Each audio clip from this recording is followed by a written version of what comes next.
So cooking చేసేటప్పుడు మేము వాడే పద్ధతుల్లో ఎస్పెషలీ ఇండియన్ కుకింగ్ లో we have lot of delicate techniques to అప్పటికప్పుడే అక్కడ జనరేట్ అయిన ఫ్రీ రాడికల్స్ ని తీసేసేదానికి. ఫర్ ఎగ్జాంపుల్ ఫస్ట్ పోపులో ఆవాలు వేస్తాం, దాంట్లో యాంటీ ఆక్సిడెంట్స్ ఉంటాయి, సో అక్కడ జనరేట్ అయింది వెంటనే తీసేస్తుంది. పసుపు ఒక చిటికి వేస్తాం, దాని నుంచి దాంట్లో ఉన్నది వెళ్ళిపోతుంది. So in our cooking like jeera, mustard, turmeric ఇలాంటి యాంటీ ఆక్సిడెంట్ రిచ్ ఉన్న పదార్థాలు పోపులో వేసే దాని వల్ల ఆ ఆయిల్ లో వచ్చేలాంటి ఫ్రీ రాడికల్స్ ని అక్కడికక్కడ తీసేస్తుంది. అప్పుడు కూడా మీరు డీప్ ఫ్రై చేస్తున్న పదార్థంలో ఇవి ఉంటాయి కదా, కాన్షియస్ గా వీ హ్యావ్ టు, ముందు రెసిపీస్ లో అయితే అన్ని ఉంటున్నాయి, ఆ రకంగా మీరు వాడే పదార్థాల్లో యాంటీ ఆక్సిడెంట్స్ రిచ్ ఉంటే దాన్ని డీప్ ఫ్రై చేసినా కూడా అప్పటికప్పుడు అది తీసేసే పని జరుగుతుంది. డీప్ ఫ్రైయింగ్ కి మళ్ళా వాడకూడదు, ఒకసారి వాడింది. You can use it like ఇప్పుడు ఇడ్లీ పాత్రకి నూనె పట్టిస్తారు, ఒకసారి డీప్ ఫ్రై చేసి ఫిల్టర్ చేసి పెట్టుకుని దానికి వాడచ్చు. లేకుంటే చపాతీ చేసేటప్పుడు రోల్ చేసేదానికి నూనె వేస్తాం, అలా వాడుకోవచ్చు. మళ్ళా డైరెక్ట్ వేడి చేయకూడదు అంతే. Okay, so moving on, we were speaking about alternate types of milk which we can use, plant based milks వాడి ఎలా మేము పాలు తాగేది లేకుంటే పాలు వాడే ప్లేసెస్ లో రీప్లేస్ చేసుకోవచ్చు అని.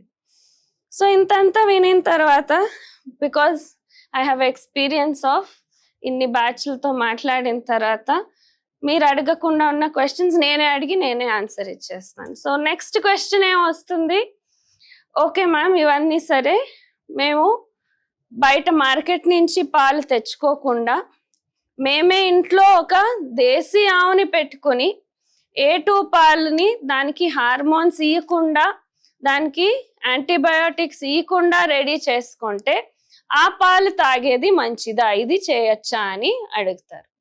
So the answer to that is even then ఆ పాలు మీకు మంచిది కాదు, for the below reasons. First reason ఏంటి, దేహంలో పాలు డైజెషన్ కి అవసరం ఉన్న ప్రోటీన్ ఏది ఉందో ఆ ప్రోటీన్ డైజెషన్ కి అవసరం ఉన్న ఎంజైమ్స్ బాడీలో 5 సంవత్సరాల తర్వాత స్విచ్ ఆఫ్ అయిపోతుంది. అంటే మా బాడీలో పాలని డైజెస్ట్ చేసుకునే శక్తి ఏజ్ ఆఫ్ 5 years వరకు మాత్రమే ఉంది, దాని తర్వాత మీరు దాన్ని డైజెస్ట్ చేసుకోలేరు. దట్ ఈస్ ఇండికేషన్ దట్ తీసుకోవాల్సిన పదార్థం కాదు అని మీ దేహం మీకు చెప్పే విధానం. ఎంజైమే లేదు దాని డైజెషన్ కంటే, అది మీకు అవసరం ఉన్న పదార్థం కాదు అనేది. సరే పోనీ అయినా అలవాటు అయింది కదా తీసుకోవచ్చా అంటే అది కూడా మంచిది కాదు, ఎందుకంటే it is responsible for autoimmune diseases. So ఏంటి ఈ autoimmune disease అంటే అనేది we have to understand. So yesterday we were talking about కషాయాల గురించి మాట్లాడినప్పుడు యాంటీజెన్ మన బాడీకి బయట నుంచి వచ్చే పదార్థం అయితే దానికి సరిపడేలాగా యాంటీబాడీని మేము తయారు చేసుకుంటాము. ఇవి రెండు కలిసినప్పుడు బాడీ దీన్ని డిటెక్ట్ చేసి ఇది డిస్ట్రాయ్ చేయాల్సిన పదార్థం అని రికగ్నైజ్ చేస్తుంది అని చెప్పాను. This is the basic of how immune system works. So ఇప్పుడు ఏమవుతుంది, మీరు యానిమల్ ప్రోటీన్ ని కన్జ్యూమ్ చేసినప్పుడు అది it might be milk, it might be egg, it might be fish, it might be any kind of meat. Animal protein ni consume చేసినప్పుడు అది మీ బాడీలో పెప్టైడ్ చైన్స్ గా బ్రేక్ డౌన్ అయిన తర్వాత బ్లడ్ లో పీల్చుకున్నప్పుడు that protein chain is going to act as an antigen. అంటే మీ బాడీ దాన్ని బయట పదార్థం అని రికగ్నైజ్ చేసి దానికి సరిపోయేలాంటి యాంటీబాడీస్ ని తయారు చేసి రెడీ చేస్తుంది. ఇంతవరకు ఓకే, నో ప్రాబ్లం. ఏ యాంటీబాడీస్ ఎలాంటివి అని చెప్పాను, మెమొరీ సెల్స్ గా దేహంలో మిగిలి ఉంటాయి. అవి ఒక్కసారి ఫార్మ్ అయిందంటే మీ బాడీలో స్టోర్ అవుతూ ఉంటుంది. It is always ready. ఎప్పుడైనా మళ్ళా అవసరం వస్తే వెంటనే మీ బాడీలో ఈ అటాక్ ని లాంచ్ చేసేదానికి. సో మీరు యానిమల్ ప్రోటీన్ తీసుకొని అది యాంటీజెన్ గా యాక్ట్ అయ్యి దానికి సరిపడేలాంటి యాంటీబాడీస్ తయారు చేశారంటే అవి మీ బాడీలో సోల్జర్స్ లాగా పెట్రోలింగ్ చేస్తూ ఉంటాయి. పెట్రోలింగ్ చేస్తున్నప్పుడు ఏమవుతుంది, మీ బాడీ ప్రోటీన్ ని అవి చూసినప్పుడు మీరు కూడా ఒక యానిమల్లే. మీ యానిమల్ ప్రోటీను మీరు తీసుకున్న యానిమల్ ప్రోటీను రెండు ఆల్మోస్ట్ సిమిలర్ గా ఉంటాయి. సో ఏం చేస్తుంది, ఈ యాంటీబాడీ వెళ్ళి ఈ ప్రోటీన్ కనిపించినప్పుడు దానికి కన్ఫ్యూజన్ అవుతుంది. అరే నేను తయారైనదే ఈ ప్రోటీన్ కోసం కదా, నేను దీన్ని అటాక్ చేయాలి, వెళ్ళి అటాచ్ కావాలని ఈ యాంటీబాడీ వెళ్ళి మీ బాడీలో ఉన్న ప్రోటీన్ ని అటాచ్ చేసుకునేస్తుంది. ఎందుకంటే ఈ protein almost the same. Our body is also made of animal protein. మీరు దాన్ని యాంటీజెన్ గా బాడీకి ప్రెజెంట్ చేశారు. సో ఇప్పుడేమైంది, మీ బాడీలో ఏ భాగంలో అయినా ఇది కావచ్చు. It can happen in your tear glands లో ఆటో ఇమ్యూన్ డిసీజ్ కావచ్చు. అప్పుడు ఏమవుతుంది, డ్రై ఐస్ అవుతుంది, అంటే కళ్ళు మంట అవుతుంది, ఎప్పుడు ఇలా బ్లింక్ చేయాలనిపిస్తుంది, టియర్స్ తక్కువ ఉంటాయి. సలైవరీ గ్లాండ్ వెళ్ళి అటాక్ చేయొచ్చు. అప్పుడేమవుతుంది, డ్రై మౌత్ అవుతుంది, జాగ్రెన్ సిండ్రోమ్ అని పిలుస్తారు. నోట్లో లాలాజలం తక్కువ ఉంటుంది, మింగేదానికి ఎప్పుడు నీళ్ళు తాగాల్సిన అవసరం ఉంటుంది, మాట్లాడేదానికి కూడా కష్టం అవుతుంది సివియర్ అయితే. అలాగే ఇది మీ జాయింట్స్ ని అటాక్ చేయొచ్చు.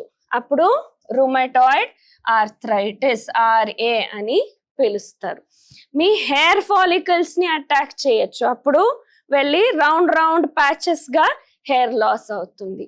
స్కిన్ ని అటాక్ చేయొచ్చు, కిడ్నీస్ ని అటాక్ చేయొచ్చు. ఒక్కొక్క దానికి ఒక్కొక్క పేరు. SLE సిస్టమిక్ లూపస్ ఎరిథోమాటోసిస్ అని పిలుస్తారు. నిన్న నేను చెప్పినట్టు మీ ప్లేట్లెట్స్ ని అటాక్ చేయొచ్చు, ITP అని పిలుస్తారు. సో ఈ రకంగా దేహంలో ఏ భాగంలో అయినా కన్ఫ్యూజన్ జరిగి మీ బాడీనే అటాక్ చేసినప్పుడు ఆటో ఇమ్యూన్ డిసీజ్ అని పిలుస్తారు. అంటే ఏంటి, ఎగ్జాంపుల్ చెప్పాలంటే యుద్ధం జరుగుతుంటే ఇండియా పాకిస్తాన్ వైపు ఫైర్ చేయకుండా తిరిగి ఇండియన్స్ నే చంపేస్తే అది ఆటో ఇమ్యూన్ డిసీజ్ గా కంపేర్ చేయొచ్చు.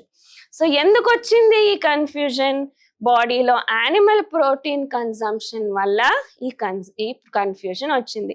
మీరు దీన్ని బాడీకి గిఫ్ట్ చేయలేదనుకోండి, దానికి సరిపడేలాంటి యాంటీబాడీస్ లేవనుకోండి మీ బాడీలో, అప్పుడు ఈ అటాక్ వేరే చోట్ల జరగదు. So main reason for auto immune diseases కొత్తవి రోజు అన్ని దేహ భాగంలోనూ కనిపిస్తున్నాయి. And the number of cases is increasing drastically. SLE అంటే కిడ్నీస్ పైన ఎఫెక్ట్ అవుతుంది. సేమ్ ఆటో ఇమ్యూన్ ఇప్పుడు చెప్పిన ప్రాసెస్. మీ కిడ్నీ సెల్స్ లో ఉన్న నెఫ్రాన్స్ ని డ్యామేజ్ చేస్తే ఫస్ట్ ప్రోటీన్ లీక్ అవుతుంది. Nephrons are suppose to be like filters. దేహంలో ఉన్న ప్రోటీన్ ని లోపల పెట్టుకొని యూరిన్ ని బయటికి పంపించాలి. బట్ అక్కడ డ్యామేజ్ అయిన కారణం ప్రోటీన్ కూడా లీక్ అయిపోతుంటుంది కిడ్నీస్ నుంచి. స్కిన్ లో కూడా ఎఫెక్ట్ కనిపిస్తుంది SLE లో. బటర్ఫ్లై ర్యాష్ అంటారు. ఎండకు వెళ్ళిన కొంచెం ఎండ తగిలినా మొత్తం ఎర్రగా అయిపోయేది, disc shape red colour rashes వచ్చేది కామన్ సిమ్టమ్స్ ఆఫ్ SLE. కొందరికి స్కిన్ ఎక్కువ ఎఫెక్ట్ అవుతుంది, కొందరికి కిడ్నీ ఎఫెక్ట్ అవుతుంది, కొందరికి రెండు అవుతాయి. SLE ముఖ్య లక్షణాలు. Urticaria allergy. అక్కడ ఏమైంది, మీ ఇమ్యూన్ సిస్టమ్ ఓవర్ రెస్పాన్స్ ఇచ్చింది, అంతే. కన్ఫ్యూజన్ అనేది లేదు, మీ బాడీ డిస్ట్రాయ్ కావట్లేదు. అర్టికేరియాలో కొంచెం స్టిమ్యులేషన్ కి ఎక్కువ రియాక్షన్ ఇచ్చింది మీ ఇమ్యూన్ సిస్టమ్, అది అలర్జీ. అర్టికేరియా ఒక రకమైన అలర్జీ. ఇది ఆటో ఇమ్యూన్ డిసీజ్, మీ బాడీనే మీ బాడీ డిస్ట్రాయ్ చేస్తుంది. ఐటీపీ అంటే మీ బాడీలో ఉన్న ప్లేట్లెట్స్ ని మీ ఇమ్యూన్ సిస్టమ్ అటాక్ చేసి డిస్ట్రాయ్ చేసింది. సో ఇడియోపాథిక్ థ్రాంబోసైట్, ప్లేట్లెట్స్ ని థ్రాంబోసైట్ అని పిలుస్తారు. దానివల్ల ఏమవుతుంది, పర్ప్యూరా అంటే రక్తం కారుతూ ఉంటుంది, ఎక్కడ బ్లడ్ వెజల్స్ నుంచినే రక్తం బయటకు వచ్చి ఇక్కడ చిన్న చిన్న ప్యాచెస్ గా బ్లడ్ క్లాట్స్ అవుతాయి, దాన్ని పర్ప్యూరా అంటారు. సో దాన్ని ఐటీపీ అని పిలుస్తారు. సో రోగాలు పేర్లు అయితే మీకు ఇన్యూమరబుల్. ఇప్పుడు పేషెంట్స్ మాకు ఫోన్ చేస్తారు, ఫోన్ చేసి నాకు ఈ రోగం ఉందని చెప్పుకునేదే వాళ్ళకి ఒక ఏదో ప్రైజ్ ఇచ్చారనేలాగా, నాకు ఐటీపీ ఉంది మేడం, నాకు ఇది ఉంది మేడం, ఫుల్ ఫామ్ చెప్పండి అంటాం. మాకు ఎన్ని షార్ట్ ఫామ్స్ గుర్తుపెట్టుకోవచ్చు ఒకరు. సో అలా పేషెంట్స్ కి ఇప్పుడు disease is become like some kind of trophy which they have got. ఆ రకంగా మీకేం ఇబ్బంది లేదు సింపుల్ గా అని చెప్పి పంపిస్తే ఇది చేయండి అంటే వినరు. వాళ్ళకి ఒక రోగం పేరు ఇస్తే అదేమో ఆనందంగా ఉంటారు, ఓ నాకు ఈ రోగం ఉంది అని. ఆ రకంగా అయిపోయింది. Not related to this, but I don't think it is necessary. మీరు కరెక్ట్ గా అన్ని ఫాలో చేస్తే ఆటోమేటిక్ గా ఇంకా చాలా చాలా వెయిట్ లాస్ అవసరం ఉన్న వాళ్ళు కూడా చేసుకున్నారు. So strictly follow this, that should be more effective.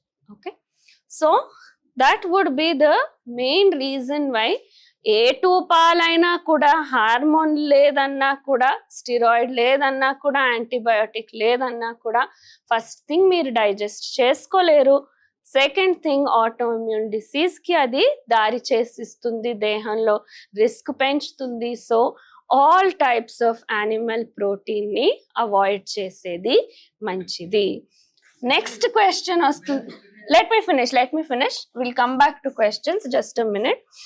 So next question వస్తుంది, మరి మీరు పాలు వద్దంటున్నారు, ఇంత డేంజర్ అంటున్నారు, పెరుగు నెయ్యి ఎలా అలౌ చేస్తున్నారు అనే క్వశ్చన్ వస్తుంది. So the answer there is the lactobacilli. పాలు నుంచి పెరుగు తయారు చేయాలన్నప్పుడు ఏం చేస్తాము, తోడుకు వేస్తాము. ఈ మంచి బ్యాక్టీరియా ఏది ఉందో అదేం చేస్తుంది, పాలలో ఉన్న హార్మోన్ ని it will digest and make it harmless. పాల్లో ఉన్న యాంటీబయోటిక్ ని కూడా it will degrade and make it useless. అంటే మా బాడీలో ఎఫెక్ట్ లేకుండా యానిమల్ ప్రోటీన్ ని కూడా రూపాంతరం చేసి మీకు అది యాంటీజెన్ యాంటీబాడీ రెస్పాన్స్ ని మౌంట్ చేయకుండా ఉండే రకంగా తయారు చేస్తాయి ఈ లాక్టోబాసిల్లై. సో బ్యాక్టీరియాకి అంత పవర్ ఉంటుంది. అందుకే పాల్లో ఉన్న మంచి అంశాలు మాత్రమే దొరుకుతాయి, చెడ్డ అంశాలన్నీ తీసేసే శక్తి ఈ లాక్టోబాసిల్లైకి ఉంది. సో డైరెక్ట్ పాలు నుంచి చేసిన ప్రోడక్ట్, పన్నీర్ ఉండొచ్చు, కవా ఉండొచ్చు, స్వీట్స్ ఉండొచ్చు, అవి నో. పెరుగు నుంచి చేసిన పదార్థాలు, పెరుగు చేసిన తర్వాత మీగడ తీసి దాంతో వెన్న చేసి నెయ్యి చేస్తే అది వాడేదానికి పర్వాలేదు, మంచిదే. కానీ డైరెక్ట్ పాల నుంచి, ఇప్పుడు నెయ్యి కూడా 2 రకాలుగా చేస్తున్నారు. పాలు కొవ్వు తీసేసే దాని నుంచి నెయ్యి చేస్తే అది మంచిది కాదు. పెరుగు నుంచి పైన లేయర్ కొవ్వు తీసేసి దాన్ని వెన్న చేసి నెయ్యి చేస్తే వాడుకోవచ్చు. So anything made after fermentation of milk. ఇప్పుడు మేము చనిపోతే ఏమవుతుంది, if we are buried in the soil, bacterial action వల్ల అన్ని డీజెనరేట్ అయ్యి we return to the natural elements. అలాగే పాల్లో ఉన్న చెడ్డ అంశాలన్నీ డీజెనరేట్ చేసి డైజెస్ట్ చేసి మంచి అంశాలు మాత్రం దొరికేలాగా ఈ లాక్టోబాసిల్లై చేస్తున్నాయి. సేమ్ థింగ్ మీరు ఇప్పుడు వరకు పాలు తీసుకుంటున్నా ఎలా డైజెస్ట్ అవుతుందంటే, ఎంజైమ్ లేదు మీకు డైజెషన్ కి, కానీ మీ పొట్టలో ఉన్న ఇంటెస్టైన్ లో ఉన్న బ్యాక్టీరియా తీసుకున్న పాలని పెరుగుగా మారిస్తే ఆ పెరుగుని మీరు డైజెస్ట్ చేసుకుంటున్నారు మాత్రమే, లేకుంటే పాలు అలాగే వెళ్ళిపోతుంది. Okay, so that is how we are still able to digest milk after age of 5 because ఈ బ్యాక్టీరియా లోపల డైజెషన్ చేస్తుంది. But that is so much added responsibility for your gut bacteria. దానికంటే బయటనే చేసి తర్వాత తీసుకుంటే ఈ బ్యాడ్ ఎఫెక్ట్స్ అన్ని ఉండకుండా ఉంటుంది. Okay, so that is how పెరుగు, మజ్జిగ, నెయ్యి ఇస్ ఓకే, నాట్ పాలు in its direct form. Clear? ఇంతవరకు no doubts? So next question ఏం అడుగుతారు?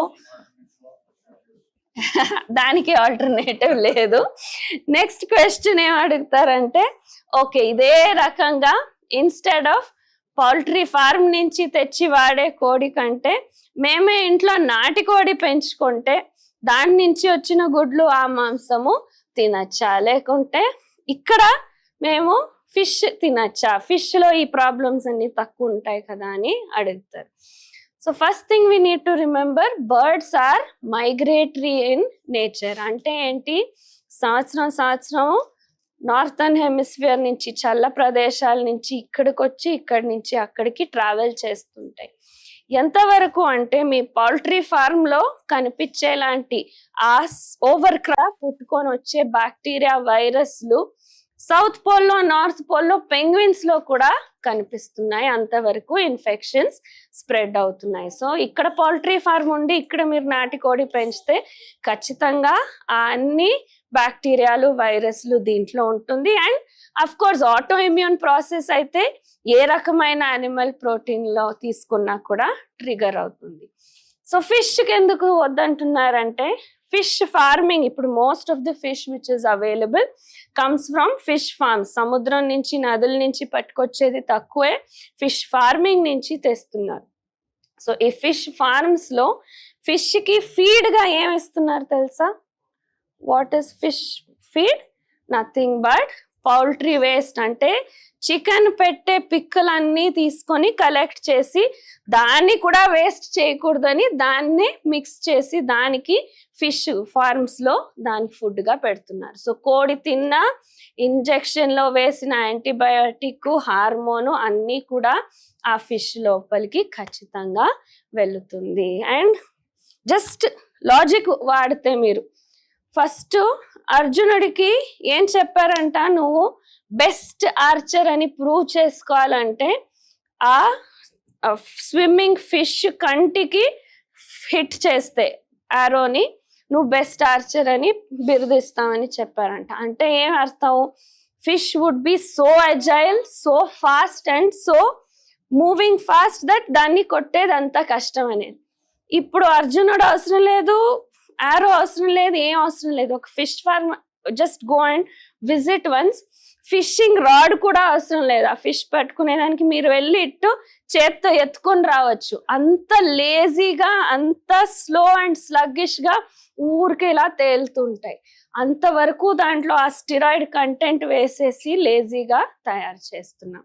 Will quickly head over. Cooking class అయిన తర్వాత లంచ్ ఉంటుంది. సో ఆకలి అయితే you'll have to wait for 45 minutes to 1 hour.